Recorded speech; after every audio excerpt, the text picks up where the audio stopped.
دا چې اوبه یې په یو ځای باندې واړولې د مؤلف په دې بولو باندې او غسل مع الاهتمام یا غسل عمیق یې ونه کړ.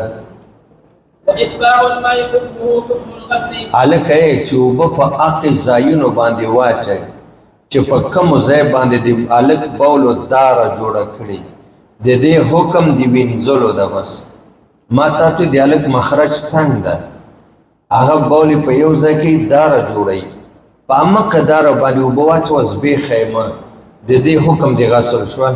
الا ترى ان رجلا لو اصاب ثوبه عذره فاتبعها ته نه ګورې که د یو چا په کپړو باندې ګند لګېدلی او په عمقه ځای باندې اوبه واچوي هغه ګند هم ختم شي رنګ هم ختم شي ان ثوبه قد طهر کپړه پاکه شوه.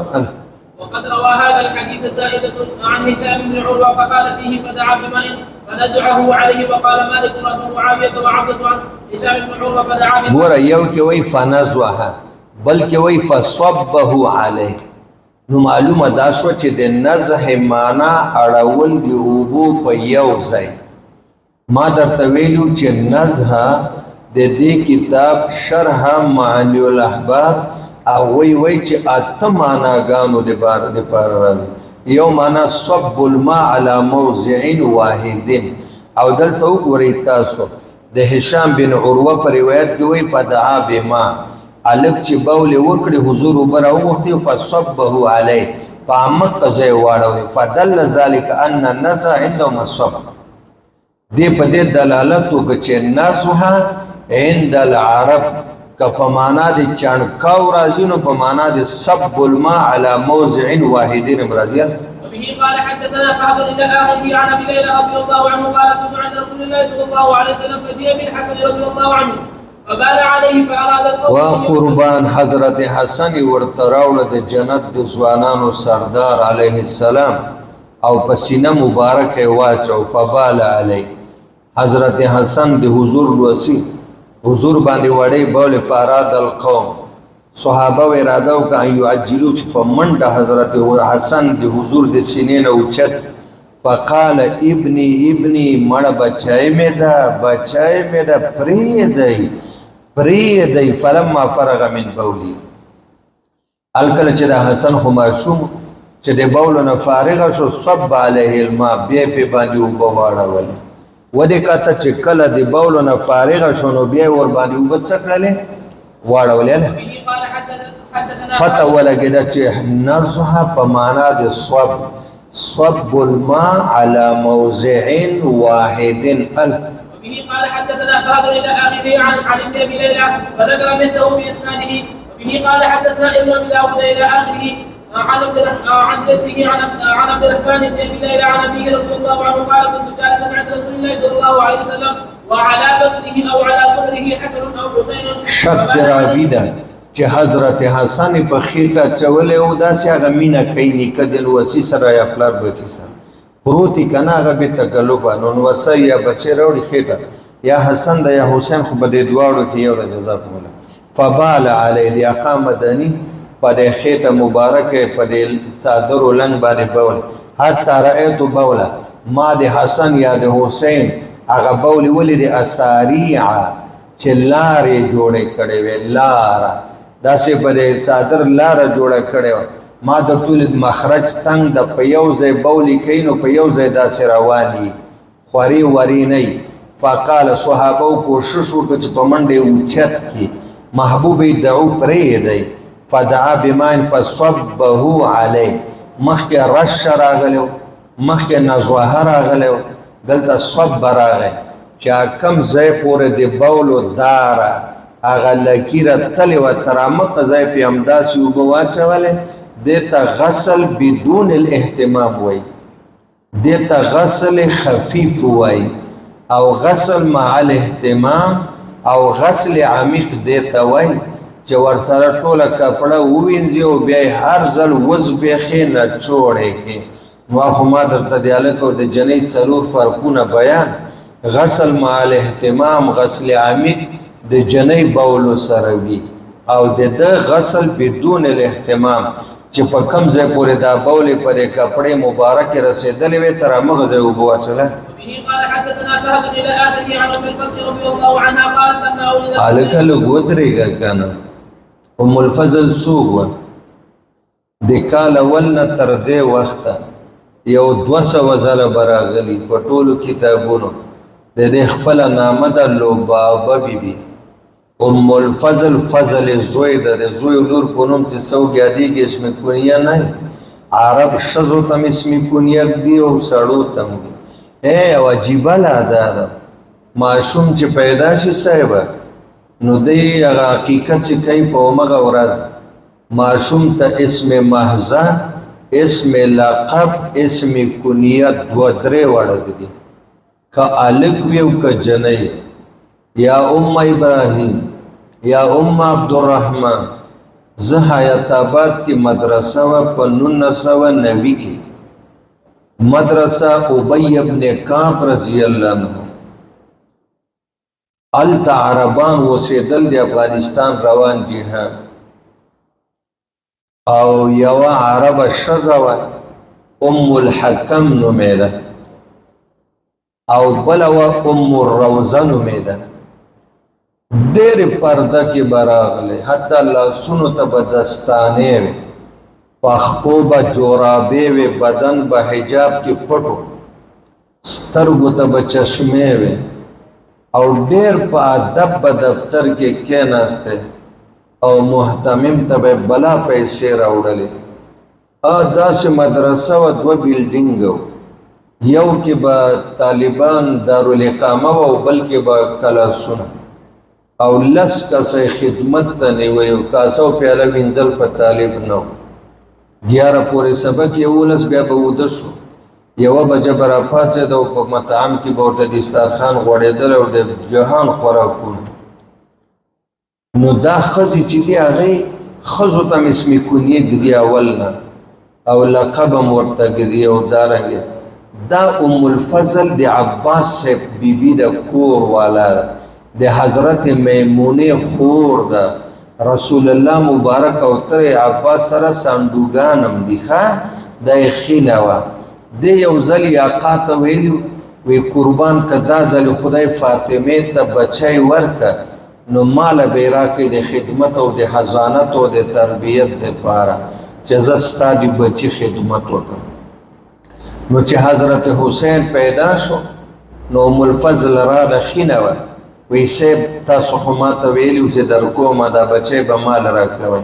وی ښه ما باندې زمان وسي ګورې ډېر ګران یې، پالنه یې کوه خو ما ته به هفته کې یو ځل 2 راولې چې زه ګورم. نو حضرت حسین یې ور هغه یې ورځ یې راوړه. حضور ډېره مینه ورسره کوله، امې ښکلول امې بویول. هما ریحانۍ دا زما د جنت کشمالی دي، ګلونه دي، ګل سړی بویوي.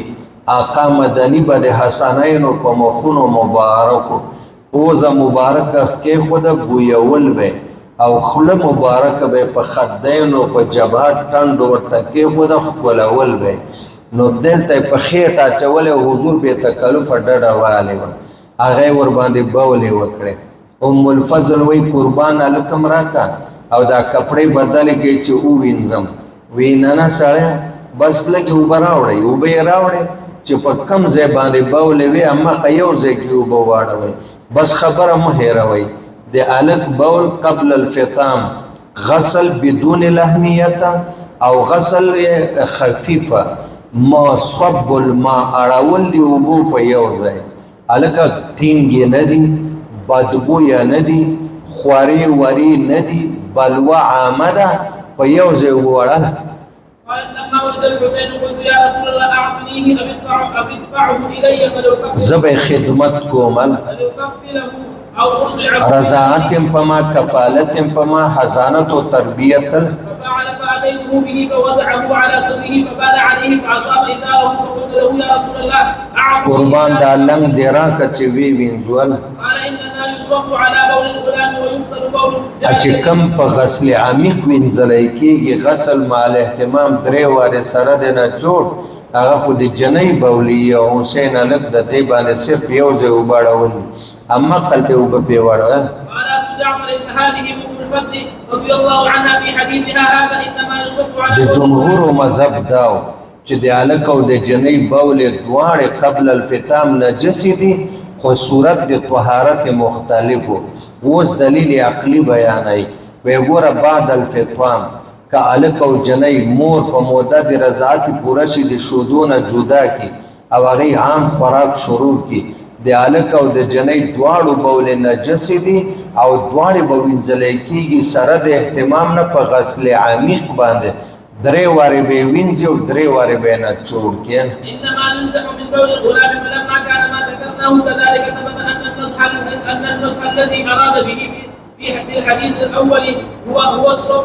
نو د باب په اول کې چې کوم روایتونه راغلو چا ویلي چې د الک بول پاک دي اول تلفظ د نصح او د رش راغلو هغه به تحمل کې مطلق دلته په دې باندې چې هغه نه صوب مراد زکه نزه په کلام عربی کې مشهوره پس معنا د صوب باندې مرضی او په معنا د سیلان باندې مرضی انی لا اعرف مدینه ينزه البحر بجانبها المذكور هنا حتى لا يتزاد الاثر. نو بس بیا په د دواو حدیثانو منځ کې تعارض ختم شي او تطبیق براشي. وهذا ابو ليلى رضي الله عنه فلم يختلف عنه انه راى النبي صلى الله عليه وسلم صب على البول الماء. او کنه دی او په دی الک په بول باندې میته دا او باړولې. فثبت بهذه الاثار انه حكم بول الغلام هو الغسل الا ان ذلك الغسل يجزئ منه الصب. او کنه غسل دا خو غسل خفیف ده او سب د دې مقام جوړیږي. وان حكم بول الجاريه هو الغسل ايضا وفرق في اللفظ بينهما وان كان صرف فرق راغلی ده رش او نزهه د الک لپاره استعمال شوی دا او غسل مع الاهتمام د جنۍ لپاره. في المعنى للعله التي ذكرنا من او للعله التي ديار وجوهات دی وجنه چې من بیان د الک بول مخرج تن فی موضع واحد د جنۍ مخرج کله او خوري وری د الک بول نری د جنۍ ټینګ دی د الک بول بدبو یا ندی او د جنۍ بدبو یا دی جنۍ څوک ناخلی عموم بلوه نه ده الک ارڅوک خلی عموم بلوه ده دغه علتون دی وجنه د غسل صورتونه بدل دي. هذا حكم هذا الباب بطريق الاعتار واما وای کوم آثار مرویه او تفباب د بول د غلام او جاریه کې وګورو نو هغه د حکم معلوم شو چې بول نجس کې خو صورت د طهارت مختلف ده او کوم دلیل عقلی ته وګورو عقلم دا تقاضا کوي چې دا د نجسی قول اول باندې رد راغی د طعام خوړلو نه بعد د دوړو بول یو شان ته نجس دي کنه نو چې بعد او اکل طعام نجس دي خو قبل اکل طعام بم نجس کنه. وإنا رأينا الغلام والجارية حكم أقوالهما سواء بعد چې کله د شودونه جدا کی او د خوراک قابل شي بیا د دواړو د بول حکم یو برابر د غسل مع الاهتمام او غسل عمیق. والنظر على ذلك يكون أيضا سواء تقاضا د قیاس عقلی دادا چې قبل ان یاکل الطعام دم د دې حکم دی چې دواړه نجس اگر که صورت د طهارت مختلف ہے. فإذا كان بول الجارية نجسا فبول الغلام أيضا نجس وهذا قول أبي حنيفة وأبي يوسف ومحمد. تاسو رښتیا ووایئ چې امام ابو جعفر طحاوی وکیل مدافع د مذهب حنفی ده کنه ده څومره دلایل مرفوع روایت موقوف روایت آثار مقطوعه عمل او فتوی د صحابه او اخره کې واما وجه من طریق النظر دلیل عقلی تما ته پسه حیثیت تو کنه په ټولو کتابونو د حدیثو کې وخایا چې یو حدیث د پښلو په 25 سندونو باندې او د یوې مسالې لپاره د مرفوع موقوف مقطوع روایت تعامل او فتوی د صحابه او دلیل عقلی څوک راوړي بغیر د امام طحاوی نه او بیا هم خلک وایي د احنافو دا مسله داسې ده او داسې ده هلکه تاسو معانی الاثار تاسو مشکل الاثار تاسو معانی الاحبار تاسو نصر الازهار تاسو ایضاح الطحاوی دا ګورئ تاسو الکوكب الدری ګورئ تاسو اوجز المسالک ګورئ تاسو معارف السنن ګورئ تاسو فقه السنه ګورئ تاسو فقه على المذاهب الاربعه ګورئ تاسو الفقه الاسلامي وادلته ګورئ د خپل مذهب نه به خبر شي. نن یو سړی حنفي د مولا طالب پر خپل مذهب خبر او د کمزوري نو خرقوسه الفقه الاسلامي وادلته کتل نه ده، تافق على المذاهب الاربعه کتل نه ده، تا معانی الاحبار کتل نه ده، تا نصر الازهار کتل نه ده، تا مشکل الاثار کتل نه ده، تا معانی الاثار کتل نه ده، او ته لګیا خپل مذهب مسالې د کمزوري وای خله دی بل او خبره ستاره خبره دی بل او خله ستاره بچي مطالعه کوي ښه بس. اللهم صل على سيدنا محمد. يا اله الا